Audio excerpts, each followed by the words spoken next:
hari Sabtu. Ini biasanya orang akan berakhir pekan santai-santai, tapi bagi Aziz Samsudin, Wakil Ketua DPR, masih sekarang Wakil Ketua DPR, tuh dia sekarang bersantainya di tahanan KPK, Bung Rocky.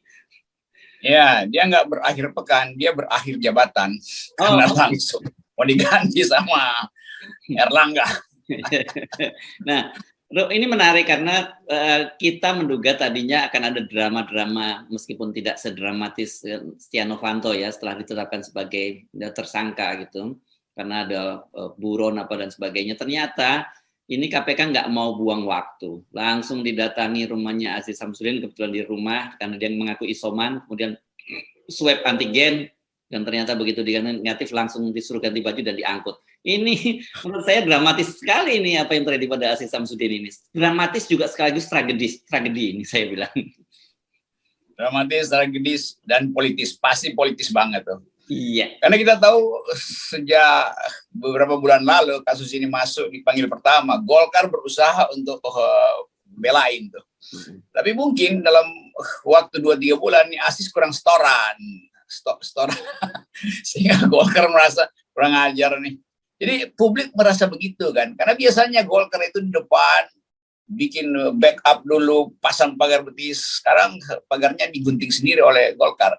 Jadi yang menarik adalah dalam setiap isu korupsi, apalagi yang menyangkut partai-partai besar, Golkar, PDIP, di belakang itu ada 2 persoalan. Persoalan pertama adalah pundi-pundi yang dibagi tidak merata, itu udah jadi rahasia umum. Yang kedua, persaingan politis di antara tokoh-tokoh partai-partai besar itu. Jadi cuma itu. Nah, kita hari ini bisa menduga bahwa itu 2 hal itu ada di dalam kasus Aziz Samsudin hari ini. Karena Golkar langsung ambil keputusan kita mau ganti tuh.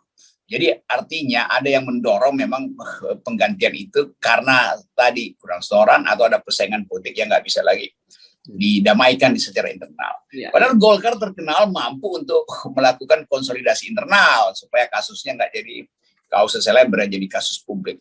Jadi begitulah kita lihat pragmatisme dari Golkar, dan kita bergembira karena setiap kali ada goncangan di dalam partai-partai pendukung itu adalah bonus untuk mempercepat end game. Ya, nah yang sangat menarik pada Golkar ini setidaknya dalam 2 pekan ini ada 2 tokoh besarnya di Golkar yang dikena kasus hukum. Sebelumnya ada mantan gubernur Sumatera Selatan Erick Nurdin yang juga sekarang anggota fraksi Golkar, itu dicokok oleh Kejaksaan Agung untuk kasusnya ya. Ini ada yang soal korupsi masjid dan sebagainya. Nah sekarang ada Aziz Samsudin. Ini pasti kita nggak bisa ngomong bahwa enggak ini karena kasus hukum. Tapi kita pasti bicara bahwa ini bagian dari power game gitu di antara partai-partai koalisi pemerintah. Ya, sumber daya mengecil, power game membesar gitu. Biasanya begitu rumusnya. Dan ini kan nama-nama yang udah masuk di dalam radar publik tuh. Nurdin, Aziz. Jadi semua orang menganggap bahwa ini kan cuma nunggu waktu untuk kampanye aja kan. Tetapi kita juga mesti ingat bahwa Pak Firly tetap punya problem dengan integritas itu. Jadi kita mau hitung-hitung, kan kasus Pak Firly tetap diingat sebagai pelanggaran etis yang seharusnya dihukum berat juga itu. Jadi di belakang itu ada semacam interplay tadi dalam upaya untuk saling menutupi kesalahan tuh. Sebelum dibongkar, gua bongkar nih. Jadi terlihat bahwa ada unsur lain di dalam soal-soal ini. Golkar terlalu besar, petinggi-petingginya saling sikut-menyikut tuh. Jadi mungkin sekali juga Erlangga ini ada dalam ancaman politik karena faksi dia makin kecil sebetulnya, atau paling enggak upaya untuk Erlangga menguatkan kembali fondasi politiknya di Golkar, karena terlihat bahwa mungkin Erlangga menganggap ini kok aparat gue nggak kerja nih, elektabilitas gue kok segitu-gitu aja tuh, kan ini soalnya tuh. Sementara mungkin Presiden Jokowi menganggap bahwa ya kalau Golkar nggak kuat itu berarti sandaran alternatif dari Presiden juga nggak ada tuh, maka Presiden mungkin kirim orang supaya cari akal supaya Golkar itu diperkuat sehingga langsung firm bahwa akan ada dukungan pada Presiden, atau menjamin bahwa Presiden tidak akan dipersoalkan kalau turun masa jabatan tuh, apalagi kalau dipercepat 2024. Jadi di belakang itu analisisnya bisa panjang, tapi kita perpendek dulu untuk melihat prosesi pembekukan. Jadi publik kan ingin lihat bagaimana Aziz Syamsuddin tiba di koridor KPK hari ini, lalu dalam keadaan di borgol, kita melihat ekspresinya seperti apa tuh. Dan tentu sebagai dari Golkar senyum-senyum juga tuh. Oh ya, karena ada dua jabatan penting Aziz Syamsuddin ini. Satu di DPR, Wakil Ketua DPR, itu jelas membuat air liur politisi manapun mengiler, khususnya dari Golkar. Yang kedua, jabatan Wakil Ketua Umum Golkar. Ini kan, wah, kan kalau orang melihat ini bagi politisi, ini yang real politician, ini kesempatan yang tidak boleh dilepas begitu saja. Itu kita lihat kimia di dalam Golkar dan di dalam kabinet terutama itu. Ada kimia lain, orang menganggap kok Aziz Syamsuddin bisa punya kekayaan ratusan miliar ya. Kan kemarin harta kepejabatan kan dibuka dan orang masih anggap mungkin berkali-kali lipat juga tuh. Iya. Jadi segala macam hal akhirnya berlaku sekarang ini, terutama setelah Krisdayanti mau cari publik. Bahwa jangan-jangan banyak hal yang sebetulnya setara dengan Aziz Syamsuddin, tapi dalam beberapa partai bahkan, tapi hendak disembunyikan tuh. Jadi Aziz Syamsuddin juga membuat ketar-ketir orang lain tuh, karena bisa masuk dari proses yang sama tuh. Kok Anda punya kekayaan sebesar itu tuh? Memang Aziz Syamsuddin ada kasus belinya, yaitu soal menyogok reserse KPK tuh. Tapi itu hanya satu segi aja. Segi lain bisa diterapkan pada pejabat yang lain juga tuh. Jadi kita bergembira sebetulnya, walaupun kita tetap nggak percaya sama KPK. Ini KPK, saya lebih percaya KPK-nya jalanan yang dibuat kemarin, yang juru bicaranya adalah Febri, daripada KPK yang sekarang tuh. Tapi tetap publik ngotot untuk melihat di belakang ini gunung esnya apa itu. Ini kan cuman iceberg aja soal Aziz Syamsuddin dan Nurdin. Ya. Jadi memang kita juga dan bukan hanya kita, saya kira publik juga melihat kasus ini lebih pada kasus politik. Bukan berarti bahwa tidak ada kasus hukumnya, ada kasus hukumnya. Tapi kemudian Aziz Syamsuddin bisa sampai ditangkap oleh KPK itu pasti ada kalkulasi politik. Karena kalau kita runut ke belakang lagi yang sangat menarik, ternyata waktu Firly menjadi Ketua KPK itu dipilih oleh Komisi 3 yang diketuai oleh Aziz Syamsuddin. Dan di media-media, ini jadi, makanya saya tadi sebut tragedi. Di media-media disebutkan bahwa pada saat itu Firly ini dipilih oleh 56 orang anggota Komisi 3. Full semua memilih Firly dan disebut ada operasi senyap. Ya, wajar kenapa disebut ada operasi senyap, karena pada waktu itu kan kita tahu Firly ini sebelumnya adalah deputi penindakan di KPK dan dia punya kasus kode etik. Sebelum dia dihukum oleh Dewan Pengawas di KPK, dia sudah ditarik oleh Polri dan kemudian dipromosikan menjadi Kapolda Sumatera Selatan, kan gitu ya Bung Rocky. Dari Kapolda Sumatera Selatan lah dia kemudian balik lagi ke KPK dan menjadi Ketua KPK. Ini menarik kalau Aziz Syamsuddin bongkar-bongkar juga apa yang terjadi dalam operasi senyap sehingga Firly bisa dipilih oleh 56 orang anggota Komisi 3 itu. Kira-kira itu latar politiknya. Ini kayak kita baca Mario Puzo nih ya Pak, Godfather gitu kan. Iya. Bahwa yang tadinya partner, kemudian ada kecelakaan kecil, jadi pengkhianat, segala macam. Jadi sebetulnya poin kita selalu adalah bukan sekedar jumlah uang, tetapi koneksi-koneksi politik dan rahasia-rahasia personal yang kemudian jadi latar belakang, tapi nanti satu waktu dia akan terbuka.